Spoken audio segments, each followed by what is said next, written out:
बिस्मिल्लाहिर्रहमानिर्रहीम। आज हम ग्रुप थ्योरी का एक इम्पोर्टेंट थ्योरम प्रूव करते हैं। कहता है कि एवरी सब group of cyclic group is cyclic, यानी किसी भी साइक्लिक ग्रुप का जो सब ग्रुप होता है वो भी साइक्लिक होता है। हमने इसे पहले वाले लेक्चर में पढ़ लिया। एक साइक्लिक ग्रुप जी जो हमने लिया था 1 - 1 आयोटा माइनस आयोटा, ये एक साइक्लिक ग्रुप था जिसका जनरेटर आयोटा था। तो मतलब ये है कि इस ग्रुप के जितने भी एलिमेंट है इसको हम आयोटा के पावर के फॉर्म में लिख सकते हैं, यानी आयोटा का मुख्तलिफ पावर लेने से हमें इस ग्रुप के एलिमेंट मिलेंगे। जैसे कि आयोटा है iota square, iota cube, iota power 4। देखिए, यानी आयोटा पावर 1 आयोटा देगा, iota square -1, iota cube minus iota और आयोटा 4 जो है वो 1 देता है। अब यहाँ पर जनरेटर ए आयोटा है और इस आयोटा का पावर जो है सबसे लीस्ट है, यानी इन आयोटा के पावर्स में से जो लीस्ट पावर वाला है वो इसका जनरेटर है, यानी बाकी जितने भी एलिमेंट है वो इसी आयोटा का पावर लेने से हमें मिलते हैं। अब हम इसका एक सब ग्रुप उठाते हैं। हमने पर्स करे इसका सब ग्रुप उठाया आयोटा स्क्वायर और आयोटा पावर 4।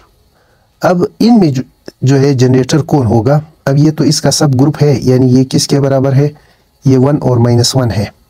आयोटा 4 1 है और आयोटा स्क्वायर जो है -1, ये इसका सब ग्रुप है। अब इनमें जो लीस्ट पावर वाला है वो आयोटा स्क्वायर है। इसका जो जनरेटर होगा वो इस लीस्ट पावर वाला एलिमेंट है बाकी पावर्स में से। अब आयोटा स्क्वायर का हम बार बार पावर लेंगे तो हमें इस ग्रुप के एलिमेंट मिलेंगे। ये हमने याद रखना है कि किसी साइक्लिक ग्रुप में जो लीस्ट पावर वाला एलिमेंट है वो इसी का जनरेटर होता है। तो अब हम इस थ्योरम को प्रूव करेंगे। प्रूफ में हम क्या कहते हैं? Let G be a cyclic group generated by A, generated by A. तो इसका क्या मतलब है? जी के जितने भी एलिमेंट है वो ए का सम पावर होगा। Then each element of G is sum power of A, यानी जी का जो भी एलिमेंट होगा वो इस ए का कोई ना कोई पावर होगा। अब हम लेट करते हैं, लेट H बी अ सब ग्रुप ऑफ जी। हमने इस H को सब ग्रुप माना जी का। अब हमने इसको साबित करना है कि ये साइक्लिक है, यानी इसका हर एलिमेंट जो है वो भी किसी फिक्स एलिमेंट का पावर होगा।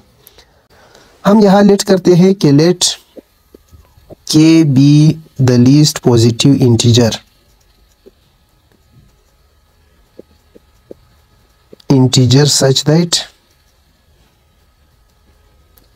such that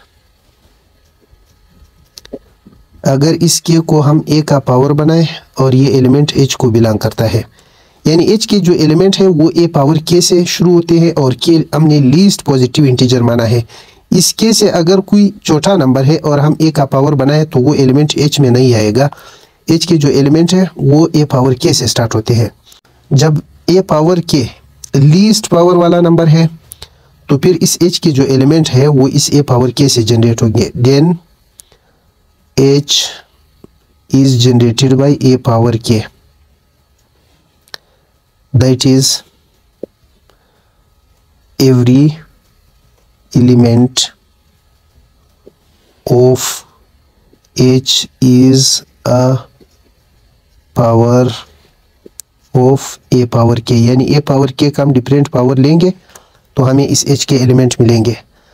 अब इसको शो करने के लिए कि ये साइक्लिक है हम क्या करेंगे? फॉर दिस हम एक दूसरा एलिमेंट उठाते हैं। Let a power m belong to h. A power के अलावा हमने ए पावर एम उठाया। अब हमने के को लीस्ट पॉजिटिव इंटीजर माना है, यानी ए पावर एच के जो एलिमेंट है वो ए पावर के से स्टार्ट होते हैं। तो ये ए पावर एम जो है ये एच को बिलोंग करता है। अब ये एम जो है ये के से छोटा नहीं है बल्कि बड़ा है। हमने कहा है कि के से छोटे पावर वाले, यानी के से छोटे पावर वाले ए जो है वो एच में बिलोंग नहीं करते हैं। तो ये ए पावर एम जो है अगर एच में बिलोंग करेगा तो एम क्या है, इसके से बड़ा है। Then by division algorithm, by division there exist unique integers,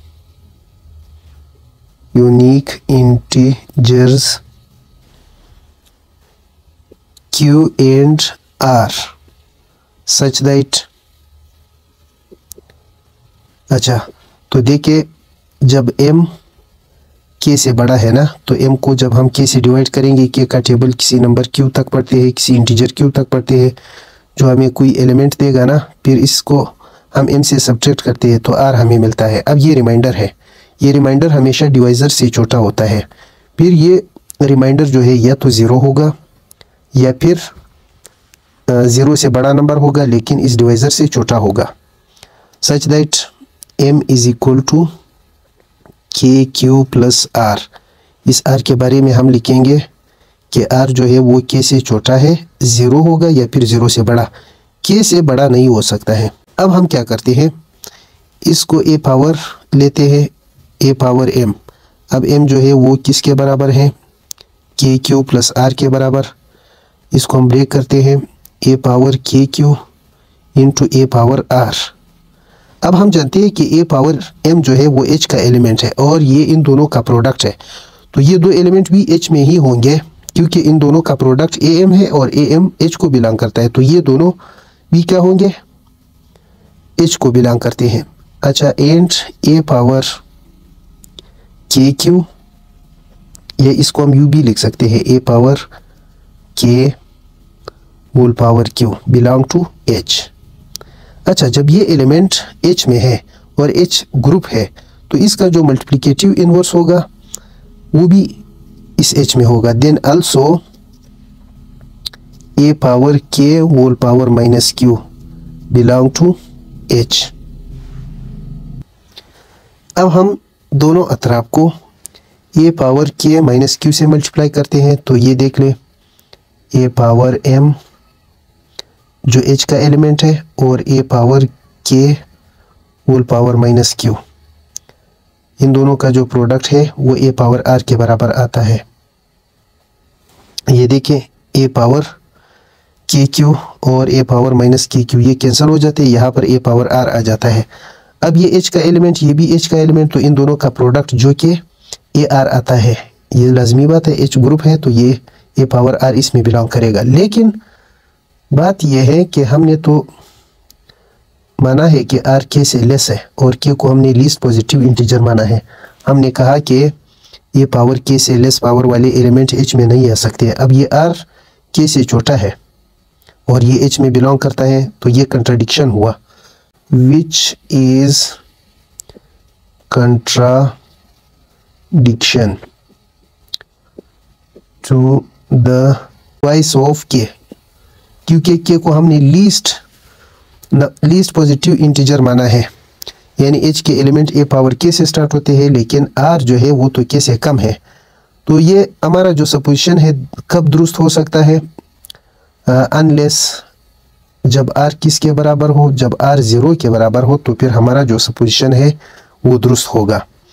अच्छा, जब r बराबर है 0 का तो फिर m is equal to k q plus r, r की जगह हम 0 लेंगे तो ये m is equal to k q आ जाता है। अब हम लेंगे इसको a का power, a power m is equal to a power के क्यू, a पावर के क्यू को हम u भी लिख सकते हैं, a power k whole power q। तो हमने देख लिया h को हमने, a पावर m को हमने h का एक एलिमेंट माना था, तो हमने देख लिया कि ये a पावर k का कोई पावर है, a पावर k का हमने पावर q ले लिया और हमें क्या मिला, हमें a पावर m मिला। यानी इस h के जितने भी एलिमेंट है वो a पावर k से जनरेट होते हैं। Hints h is a cyclic सब ग्रुप। सब ग्रुप तो पहले से था लेकिन साइक्लिक का हमें पता नहीं था, साइक्लिक भी हमने साबित कर दिया।